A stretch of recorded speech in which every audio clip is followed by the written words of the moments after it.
I welcome you to the Messiah channel. Today, our message is about World War III and the impending destruction of Jerusalem. And we're asking the question, is it a true or false prophecy? World War III and the impending destruction of Jerusalem. My attention was brought to a video. It's not a video, but rather an article written by the Now the End Begins. Is an end time organization, and the author of the article was relating the world wars to Israel, and this is his argument. World War One. During the time, England promised that it will help to establish the state of Israel, but England broke the agreement. England did not help in the establishment of the state of Israel during World War One. What happened in World War Two? England helped to establish the state of Israel. That was May 14, 1948. And after the end of the Second World War, England then agreed to help in the establishment of the state of Israel. So the author of the article is asking a question: what will happen to Israel after World War III? And his argument is that World War III will result in the destruction of Jerusalem, and God will find a place for those who are living in Jerusalem, the place in Petra, a safe haven for those living in Israel. So I'm just looking at the prophetic implications of the statement, and I'm trying to decipher whether these statements are true or false. So I have some comments to make. World War III, will it result in the destruction of Jerusalem? Probably and possibly. And prophetically, we should know that Jerusalem is a bone of contention for the Messiah and also for the Antichrist. Jerusalem will be a seat for the Antichrist. Jerusalem will also be the seat for the throne of David. And the occupier of the throne of David, Yeshua, Messiah, the Lion of the tribe of Judah, is coming to establish his kingdom in Jerusalem. And so the prophets, all of them have said that Jerusalem will be a cup of trembling, and the whole world will be against Jerusalem. So it's true that World War III could potentially result in the destruction of Jerusalem. My next observation is about Jerusalem in the end times. World War III. If we destroy Jerusalem, the Bible is very clear. Luke chapter 21, verse 24. What does it say? Luke 21:24 says that Jerusalem, the holy city, will be trodden down by the Gentiles until the end of the Gentiles.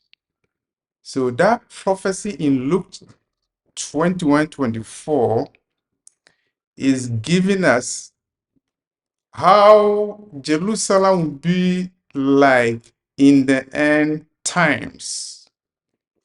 In the end times, just prior to the coming of Yeshua, Jesus Christ, the Messiah, there will be Gentiles treading on the streets in Jerusalem until their time is up. And so if a war like World War III or any other war comes in and destroys Jerusalem, it will fulfill the prophecy in Luke chapter 21, verse 24, that there's a time for the Gentiles in Jerusalem. Their times will be up. The Lord is giving them time to tread, to destroy, to blaspheme the holy city until their time is up. I was not surprised when I read from a magazine that Tel Aviv in Israel is the gay capital of the world. The holy city of David has become the gay capital of the world. Surely Jerusalem will be trodden by the Gentiles until their time is up, as has been decreed in Luke chapter 21, verse 24.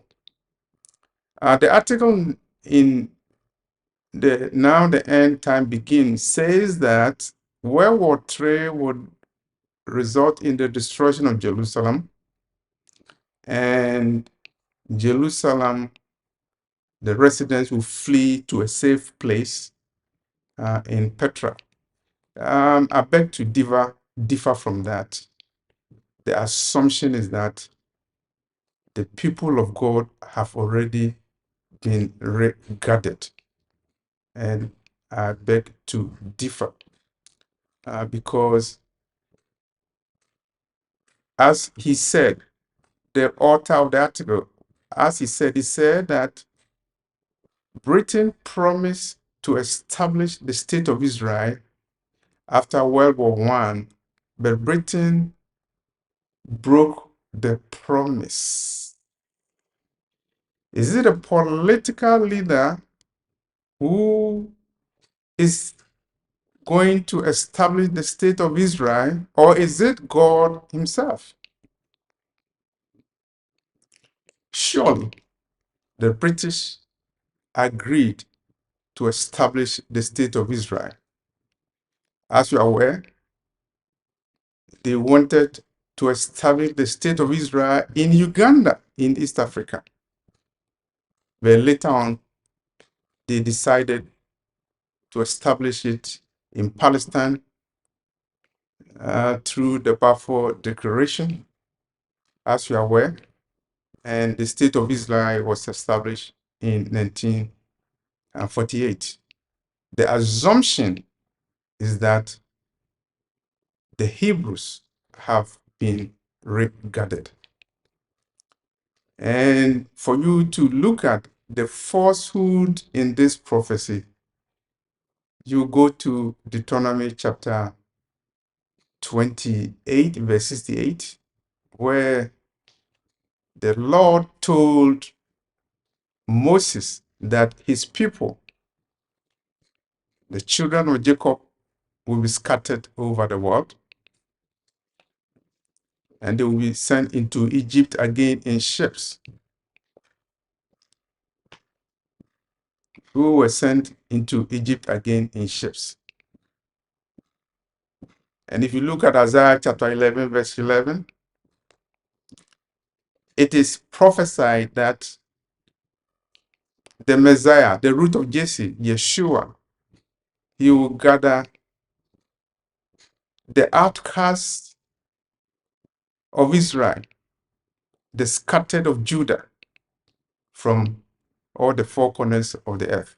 It is an end time event that has not occurred.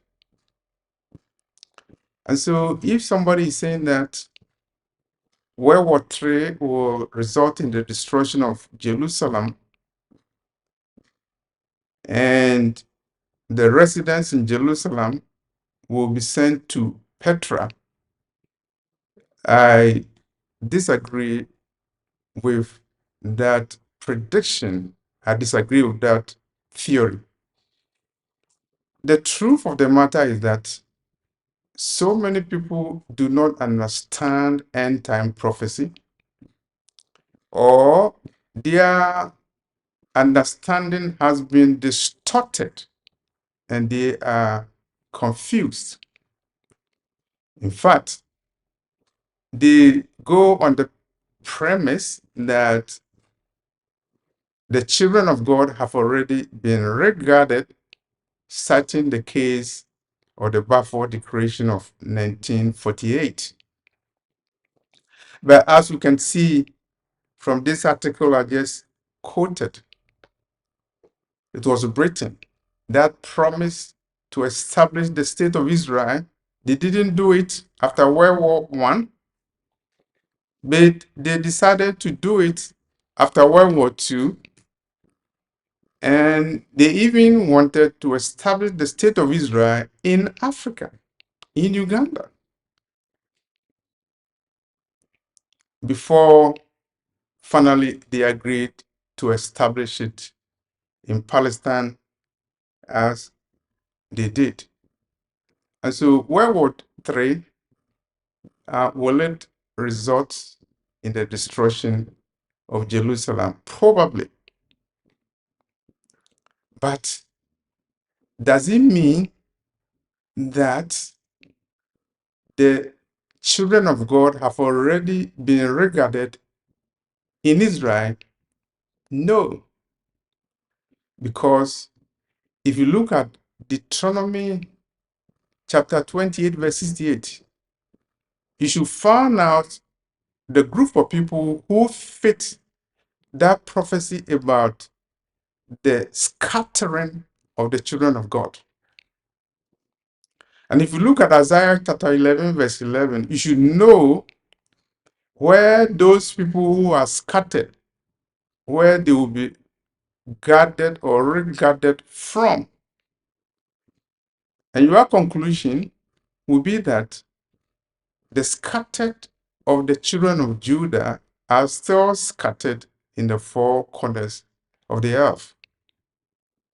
So my conclusion is that World War III may result in the destruction of Jerusalem, but it will trigger some prophetic implications for the children of God, for the Hebrews who are still scattered over the world. Whether you're talking about Haiti, whether you're talking about Jamaica, whether you're talking about Chicago, whether you're talking about Ethiopia, you're talking about St. Thomas, the Caribbean, the islands of the sea. It's a mystery what will happen to the children of God when there is World War III, when there is the destruction of Jerusalem. It's a mystery because God has promised that the people that He scattered, He will gather them and they will possess the land that was promised to their father Jacob. The book of Obadiah talks about it, that the sons of Jacob will possess their possession. So if World War III were to break up tomorrow, and if Jerusalem were to be destroyed as a result of a war, it still doesn't negate the promise the Lord has given to His people who are still scattered over the world. the promise that the Lord will regather them and they will possess their possessions. The redemption is coming. Whether World War III or no World War III, the scattered children of Judah, dispersed of Judah, the outcasts of Israel, they are still an outcast, they are still dispersed. And the Lord will do what he has to do, whether it will happen before World War III, whether it will happen during World War III, or whether it will happen after World War III. The true prophecy is that Jerusalem will be trodden by Gentiles until their time is up. The true prophecy is that the children of Judah, the children of Jacob, who were scattered over the world, they will be gathered from Cush, from Patrus, from the four corners of the earth, from the islands of the sea. And so nobody can confuse me or you when they use history, when they use politics to come out with a fake prophecy regarding the connection between Israel and world wars. Just because Britain did not establish Israel as they promised after World War III, and they did it after World War II, that doesn't mean that those who are in Jerusalem are the people that the prophecies talk about. The prophecies specifically in Deuteronomy chapter 28, verse 68. The prophecy particularly in Isaiah chapter 11, verse 11. The prophecy that God will scatter his people to Egypt again and he will regather them. World War III or any war, any demonic war cannot prevent those prophecies from being fulfilled. God has his appointed time to regather his people. And God is saying that he is going to judge those who took his people captive. As recorded in Genesis chapter 15, verses 13 to 14. And God has made it very clear that there will be judgment. And so probably World War III will be a judgment on those who conspired against the children of God, against the children of Jacob, enslaved them and shipped them to Egypt again to be scattered and dispersed. Thank you for this message.